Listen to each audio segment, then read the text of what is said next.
Let me welcome you on behalf of the IAF President Jean-Yves Le Gall, who has asked me to convey his best welcome this morning to you. Unfortunately, he was last minute called by the French president to join him for a short mission, and therefore he cannot be with us this morning. But he will join us at the evening event tonight, and he will give his welcome speech then in the evening. Let me just, without further delay, quickly recall that one of the key points in the IAF Global Innovation Agenda 2016-2019, which our president has announced in the IAC in Guadalajara, was the fostering of a principle of 3G diversity in the Federation and in the space sector in general. 3G for gender, geography, and generation. And as such, we had created already an international platform for diversity and equality in astronautics, which we have kicked off in Guadalajara with a nice diversity luncheon, which was very well attended. And we wanted to follow up now here at our traditional spring meeting. And we've decided to call today the IAF Diversity Day with several interesting events, all focused on the 3G idea of diversity. And I'm not going to go into details because all this will be presented by, and this is also a novum, we have now a vice president for diversity initiatives. That is a portfolio that has been created very newly. So Mary Snitch from Lockheed Martin, she is now not only the Vice President for Global Membership Development, but also for Diversity Initiatives.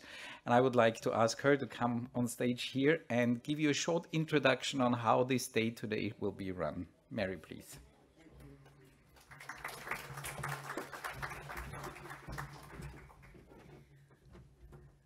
Good morning, everyone.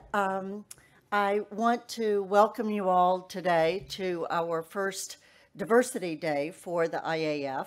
We've got a very full day, and why are we spending the entire day on diversity activities? It's because there is so much to talk about regarding diversity. We're all here because we really are celebrating and recognizing diversity in our own organizations already. It's a matter of our course of business and the way that we already conduct our business and our various organizations. So we are really wanting to celebrate and recognize and applaud President Le Gall's very important and exciting initiative on diversity. When the new vice presidents or the vice presidents of the Bureau were being assigned their portfolios in Guadalajara, I raised my hand and asked very enthusiastically, could I please be considered to have diversity initiatives in my portfolio, and I am very, very honored to be able to work on this very important initiative. So diversity in this initiative touches on gender, generational, and geographical.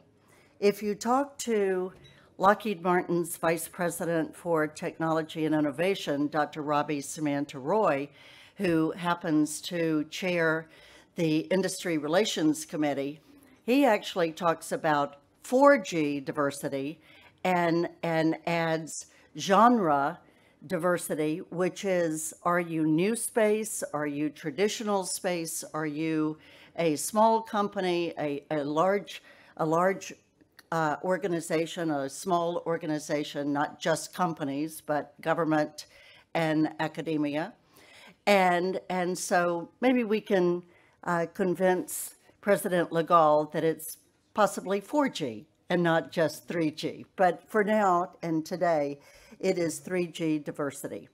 We're going to start the morning with our idea breakfast, which is going to focus on gender diversity. And then our lunch is going to go to the topic of generational diversity. And then in the early evening, we will go to geographical diversity. So I think that is all, Christian, that I needed to say about this right now. And I'm going to turn this over to my Bureau colleague, who is Special Assistant to President Legal, John Horak, who comes to us from Ohio State University. And he's going to try to convince you, first of all, when he comes to the stage, that his luggage was lost flying from Ohio to Paris. But no, he's an academic, so he doesn't have to wear a tie anymore. So where is John? Thank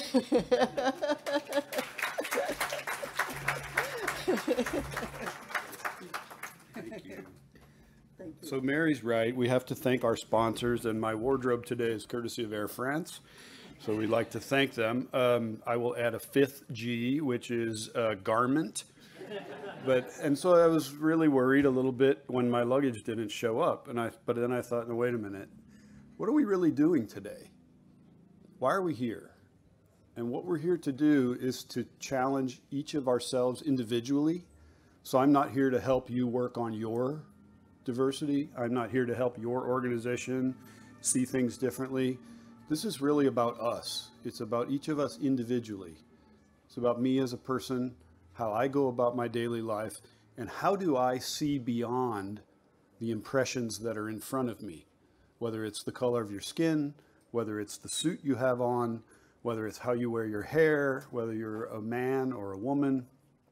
It's about peering through that. And so I'm okay with the fact that I lost my luggage and I've got what I've got, because it's a reminder to me today that I'm here to figure out what's inside each human being that I encounter. Space for me is like art or like music or like poetry, in the sense that it is one of the major things that we do that really enriches our human dignity. You can't look at the picture from Apollo 8. I don't care where you're from. You are moved by that picture, not because you're from the United States or because you are a lunar geologist or because you really want to study the swirls of the Earth's atmosphere. It moves you because you're a human being, and it moves every one of us. So this is what I hope we can work on today. This is not the icing on the cake. This is the cake. If we are going to be a federation in the future that is committed to space exploration, astronautics, space science for the benefit of every single person on Earth, it's about every single person in our organization taking that responsibility at a personal level to move the ball forward. So as my colleague Mary mentioned, our focus this morning is gender diversity, and we'll get to garments later. Since we're in Paris, fashion is very important, but not as important as what we're going to do today. And so when you came in, everyone got a little piece of confetti. That's for the ticker tape parade later, but it says, group 1, group 2, group 3, group 4, and there are 5 groups, and we could have done 10, we could have done 12, I don't know, but we have 5. And these are the 5 you see on the board, the 5 things that we'd ask you guys, men and women. You guys. I just said guys at a gender diversity thing. It's a generic guys. You guys. I live in Ohio, so it's very informal. Gender diversity in cultural environments. How is it different? How do we accommodate? How do we not just tolerate, but embrace these differences across our cultural environments? I have found, I've had the chance to work at NASA, in industry, and now, as Mary said, in academia. The worlds are different, and we approach these features of our landscape differently depending on which environment we happen to be in. Is it different? Is gender diversity different whether you are dealing with a 75-year-old man or a 28-year-old man? Is it different? Do we approach that differently? Let's think about that. And how about at the senior levels? If you meet Vice President for Space Exploration at Acme Space Company, and that is a man or she's a woman, do we treat that differently? And how do we best promote this idea? And I think promote in a sense that this becomes, sort of the hand in the glove, not the glove, but the way we do our business, the way we carry out the work that we are charged with and that brings us all together. So We have some discussion leaders. As Christian mentioned, Jean-Yves cannot be here. He is with the President of France today, I believe.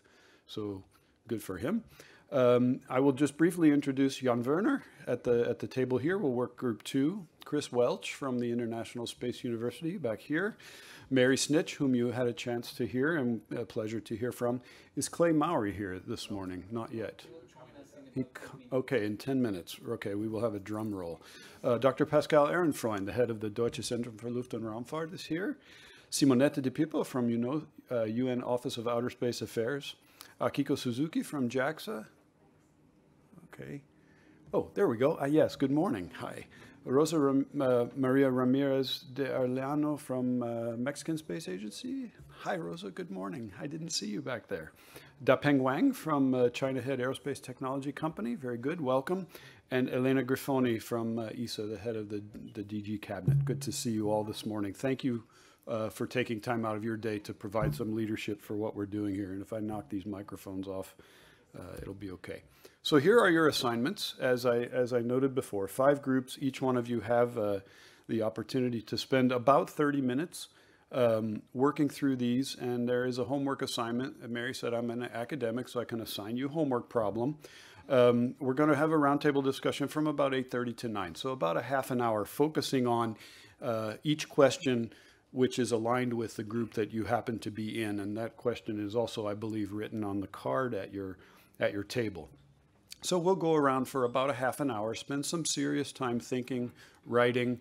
It would be nice if you had, as your leaders, write that stuff down. You know, if they don't write your idea down, just hit them harder with a ruler or something and make them write your idea down. And then what we will do from 9 until 9:25 is we'll have an opportunity for each of the 5 groups to spend 5 minutes just sharing what they've discussed, ideas, important points, suggestions, and anything that comes out. And then we'll close it up and we'll start the rest of our day at 9:30 this morning. So are there any questions? Any thoughts, comments? I have, my famous, soon to be famous, yellow cards and red cards. So I can, when we get close to time, I'll give everyone a yellow card. And then when we're out of time, I'll give you a red card. And that way we know it's time to move on and I won't have to say anything. But there's no time like the present. So if you're okay, Dr. Feichtinger, we'll get started 5 minutes early, okay? All right. Thank you all very much for this hard work. It's extremely important. And part of this is, I know we're a little bit preaching to the choir. You wouldn't be at this breakfast if you didn't realize the importance of what we're doing. But thank you very much for being here. And I look forward to your upbriefs. Thank you. It's now 9 o'clock. And by the powers invested in me by Dr. Feichtinger at 9 o'clock, I'm supposed to show you a red card. So here we go.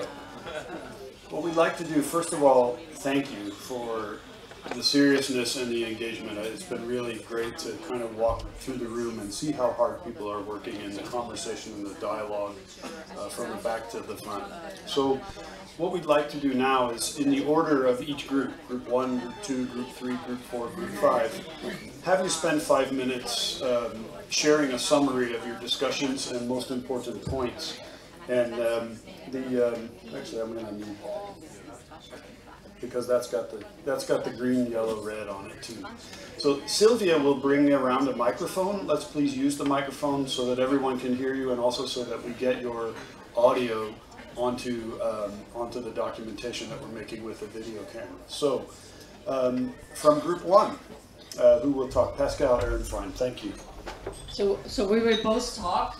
Our topic was gender diversity in different cultural environments, and that particularly the United States, Europe, and Asia. And the time was really too short. Maybe next time we do that 1 hour, because we came through 1 round. And but I think there are some patterns which you can see. In particular, that in Europe we have also changes within the different countries. And that obviously, when you look at the 3 areas, US, Europe, Asia, they are different. Something which I think is really in common is that it is the gender relation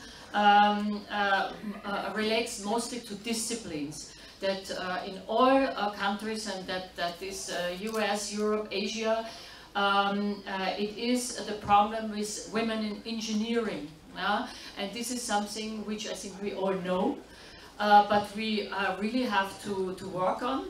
The other thing I think which was very interesting was the fact that it takes a lot of time.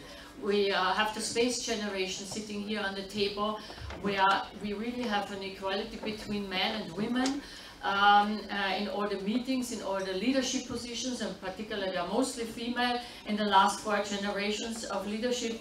And you see that there is a new workforce, you know, coming into, but it takes time, and it takes time until these women actually take leadership positions. I think this is, I'm just looking at, we know when we look in Europe, you know that Italy and France is always doing better than some of the other countries. They have very high amount of women in gender. I did my PhD in Paris. I know that you have also better possibilities, you know, in order to live your family life here, and that certainly is also something which is very important. And I think I want to certainly give also the microphone to Akiko, because I think there are some really important changes which happen in Japan. And we actually work also on a basis of a latest statistic which was published by the Cabinet Office of Japan about the working population of women and the managerial level. And obviously that's not only space, but that shows in particular that in Japan, you know, the ratio is 43 to 12%. And also in Korea, and probably also you know, in China, so in the Asian regions where there really has to be a really big change. I wanted to make 2 comments before I hand over the microphone.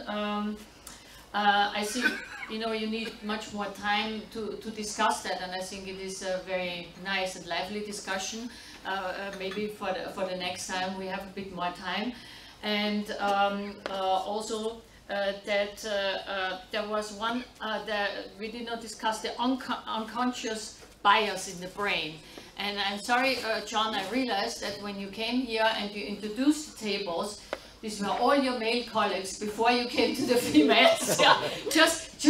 This is also a really important topic, this unconscious bias in the brain, that we actually always try to relate to something what we are used to. And Christiane has found a publication of a really top neuroscientist which made a sex change. Yeah? He was a man before, studied in, I think, Harvard, and made startup companies, and then actually is now also doing very well, and has described what an incredible change it was, you know, in the startup business in order to be a woman in compared to be a man, and has written about that. This is actually a very interesting piece.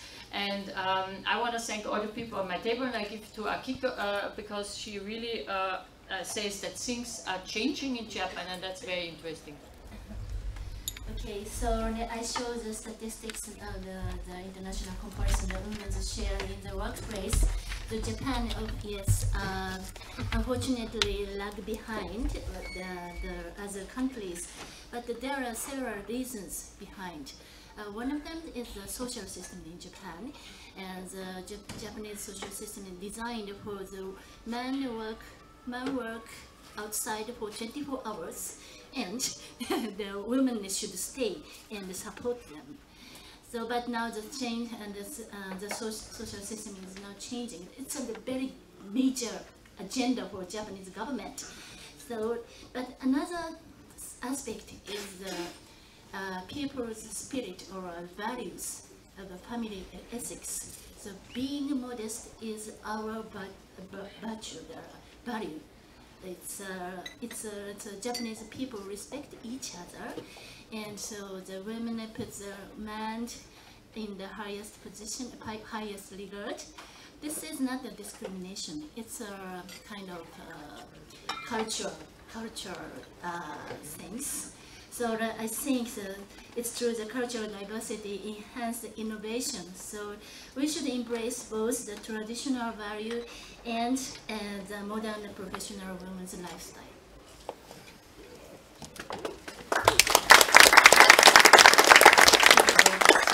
Thank you very much, Group 1. Are there any brief questions before we move to Group 2?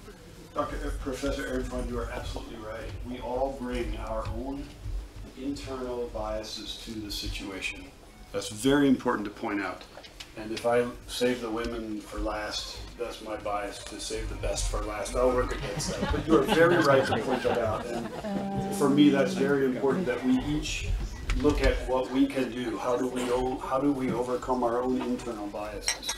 So, okay, we will now move to group number 2, gender diversity in different working environments across agencies, industry, and academics.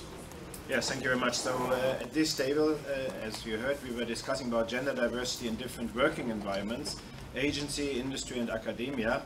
And we first asked the question, why to promote diversity in these different areas? And it was interesting that we found quite different reasons. So for instance, in industry, it is to be even better, to work better, to have better output, to be more efficient, synergy, and all of these words were used.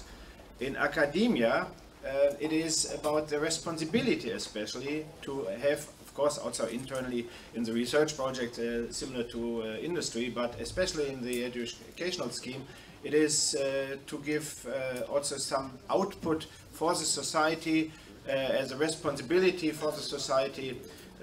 So it's a different type of reasoning. And for agencies, we found out that both reasons are there at the same time. So one is to support female, especially also to get better position than in industry, but also in the working environment within the agency, the diversity is an asset. And then there was, although you did not ask for it, but there was a fourth area which was mentioned, and these were astronauts, where in addition to all of these different types, 2 aspects were mentioned. One is biomedical differences to male and or female, and then also the question of role model. I come back to the role model in a second, because we were discussing then about the recruitment behavior, both on the active as on the passive side, meaning the people applying for a position.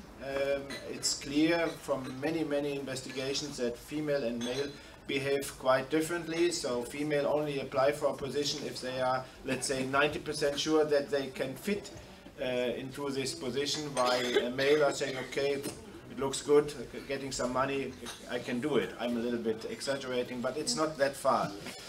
So therefore, it comes then also to the question, what is a fair recruitment procedure? If you have, let's say, 30% female applicants and 70% male applicants, is it then fair afterwards to have 30% female and 70% male?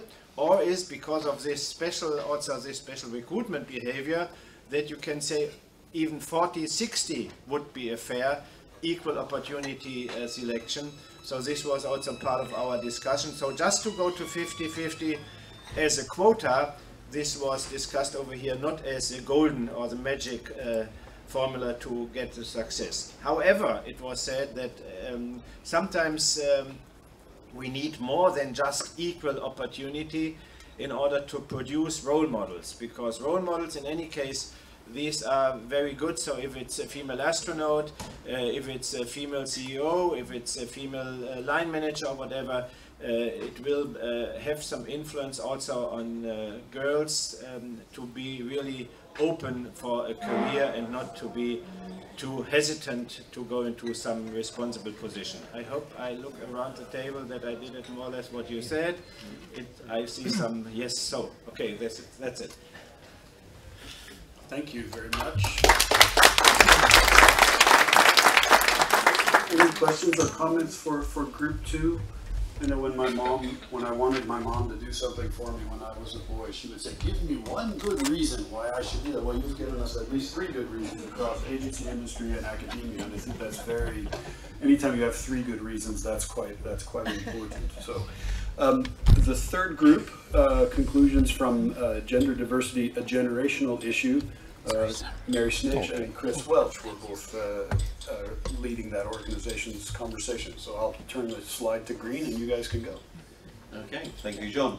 Yes, a generational issue. Well, firstly, I think we said yes, clearly it is a generational issue. we would expect it to get better as time improves, because the up-and-coming generations are more enlightened than the older generations. But that's not quick enough. We need to put our foot on the gas. We need to do more, I think was our conclusion. We didn't identify a single solution. There are a variety of things that need doing. We acknowledge the fact that, particularly within the IAF context, because we're primarily draw people in the space community from an engineering background at the moment, you know, the number of women going into engineering is not as high as the number of men.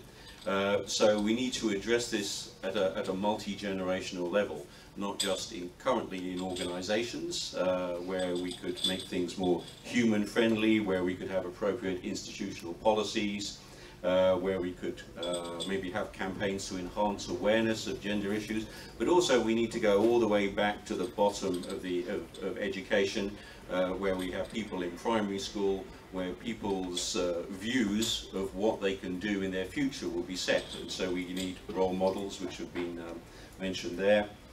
We need to create a kind of vision for the 5- and 6-year-olds about what they might do in 25 years' time, because otherwise things are not going to get better in the long run. We acknowledge the fact there is this difference in attitude. I didn't get a chance to mention it, but if some people may be aware, there was a 40-nation study called ROSE, which was to do with the attitudes of 15-year-olds to science education.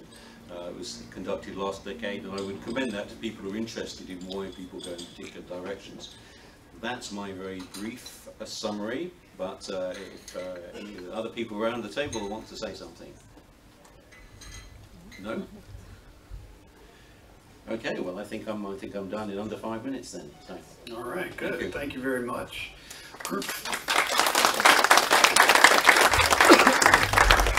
Group 4 discussed gender diversity at different seniority levels, and that was led by Rosa Ramirez and Elena Grifoni. Thank you very much. I will say a few words, but afterwards I will really leave the floor to Rosa Maria, because she had very, very nice and inspirational words for us. Yes, what we debated was gender diversity at different seniority level, and I think that the question we put ourselves was the following. 25 years ago in the space industry, in the space world, probably the ratio between men and women was 1 to 10. I'm sorry to interrupt. Could I ask you just to speak a little louder? We're having a hard time hearing. The question we put ourselves was the following. If you look at the 25 years ago, the ratio between men and women in the space industry, in the space sector, was roughly 1 to 10. Today, when you look at the senior level, there are the women are less than 10%. You could say today also that the women at the entry point in the agency, in the sector, is much higher than 10%. So the issue is it just an issue of influx, the sense that what I'm trying to say is if 25 years ago 10% of the women were starting, today we have more or less 10% on the top, or is there a real glass ceiling? And the experience that we are all sharing, and I think most of us were feeling, was that it's not only about influx. Today in some organizations, I could say this for ESA, I have heard this for NASA, there are many women in the line managers, among the engineers, but the impression is that when you come to management level, the ratio of the women remains very low. Why? As many other groups, we do not have an answer. We have talked about cultural differences. We have talked about work-life balance. I think this is very important. We have talked about role models. And I think that all these measures, all these points are very important because this needs to be changed. So these are the type of things we need to try to influence and change. Change the culture, improve the work-life balance, which is extremely important for women, probably more than for men, unfortunately. In their work and in their profession and in their career and in their life, and role models. And closing on role models, I would like to leave the floor to Rosa Maria, who is probably one of those. Thank you very much. I have the opportunity to talk about my real experience in two forums, the International Astronautical Federation and the ITU, International Telecommunication Union. And in the International Telecommunication Union, I have the opportunity to refuse a resolution that reserves on activities for women because it was discriminatory against the men. And so I think like that. And I was the first vice president after 47 years to create the federation. I was the first vice president in the federation. I can move. No, nevertheless, my bad English, I can do things. What happened 15 years later? We have in the bureau more than 3 women, and this is the changing. And the population in the world is 50% women and 50% men. And the Mexican Space Agency, Je suis désolé, I refuse only that we are one deputy director, me, general coordinator. We have the 2 director women in the Mexican Space Agency, and we try to work together to get a better position to women. It's not talking about 50% for women and 50% for men. The better position is not belong only for the women, only belong to the men. No, that's not true. We need to ask for better position for both, in relation for the better skill, capacity, and try to do better thing. Not to be woman, I can give you a job. No, for your skill, for the capacity in the same position, in the same equal. And something very important is equality may be relative. Equity must be definitive. Thank you very much.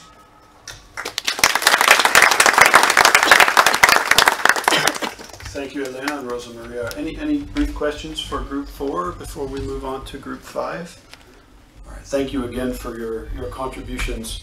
Group 5, we have saved you for last because your topic was how best to promote gender diversity. And Simonetta, we will ask you to lead the outbrief from Group 5. Thank you.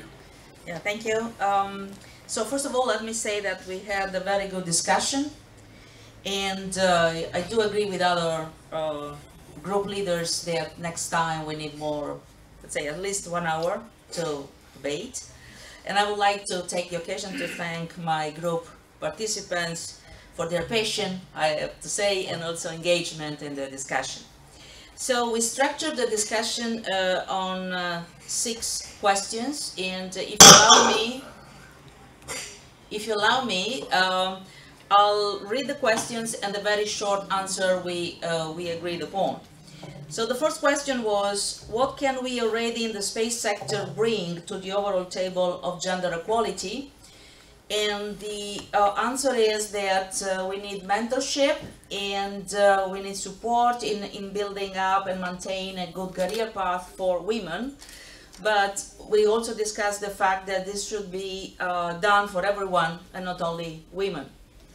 The second question was, how can public figures better capitalize on their exposure for encouraging women to pursue and stay in STEM and space careers? And the answer is very short, to the point. We need role models of female gender. Question number 3 was, what do you think can be done to counter unconscious bias in both men and women?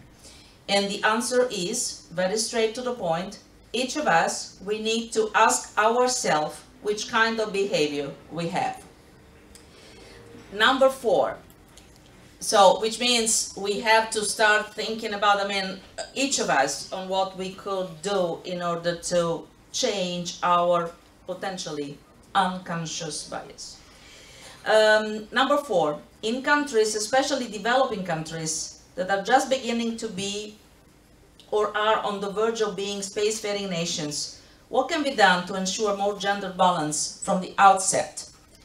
And the answer is 3G is the key. Geography, generation, gender. If we want to add also other G's, as was mentioned this morning by Meredith Nietzsche, this is still and even more true. And in general, it's really important to look at the overall picture in a holistic way. Number 5, how can we more efficiently communicate, including in different cultures, that gender diversity is an asset?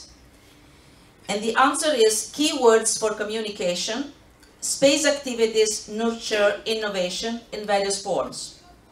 Innovation is the result of diversity's interactions.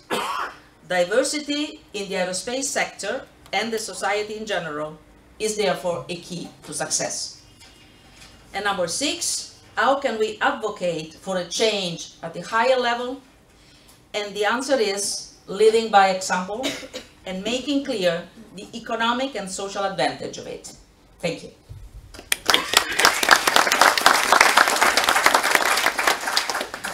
Thank you very much. Any last questions for group 5? Yes, please.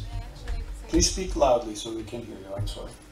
I'd like to comment and actually get back to the very last point that we were talking in our table about role models. And I would actually say that for me, that somebody brought up in the table was one of the key Eureka findings. Because the biggest role model, I would say, is the mother for a small child. And if we want to promote space sector and leadership positions, then we should actually be establishing good maternity leave procedures in corporations. Because no kid whose mother has been in a top position, who never saw the kid, and who was never there for the football games, for anything, will consider a career in aerospace industry or anywhere in technical fields. And well, neither will maybe in medicine or anything. But so maternity leave is one of the big key things for smart women to stay away from jobs that don't offer that. And I think quite a few women are very smart to have both. They want to have the family and they want to have a good career. So I would somehow think that that would be one of the key issues. I come from Finland, where we've had the good maternity leave system, but it doesn't mean that even if you are able to take longer maternity leave vacations and or vacations if it's a vacation, to be with a kid, but it doesn't mean that if you're in a higher position that you would have a nice 9 to 5 time schedule.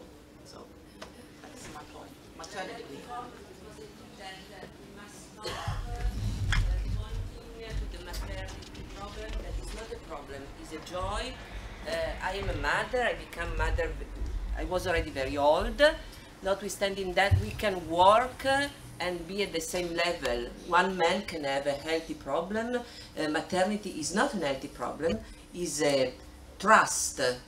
Trust to point even higher in space. So no excuse. We can be mother, we can be good engineer, we can be good manager, and we need to be allowed an opportunity if we deserve it. If we are professional people, men or women, I don't care. I don't want to go up only because I happen to live in these decades where females are finally offered maybe a shortcut. I don't want it. I don't want it. I want to be compared at the same level, but I claim for being offered equal opportunity. Sorry, but I think that we speak a lot about this topic in a sort of publicity fashion. Being a group of educated people here, I believe we have the responsibility to show that we really mean it, that we are really convinced. It's not because men in top level position have to show that they care. We really need to feel, not to show, and to demonstrate. So by acting, not by talking. Sorry, this is me, I am a female, I don't want to change. I can be an engineer, female, I don't need to wear a tie. I can wear a short skirt now. Okay, we are different, and this is our beauty. We are different, but we can really be interested in discovering what you're talking, what you're thinking. We can be interested in working together. Sorry.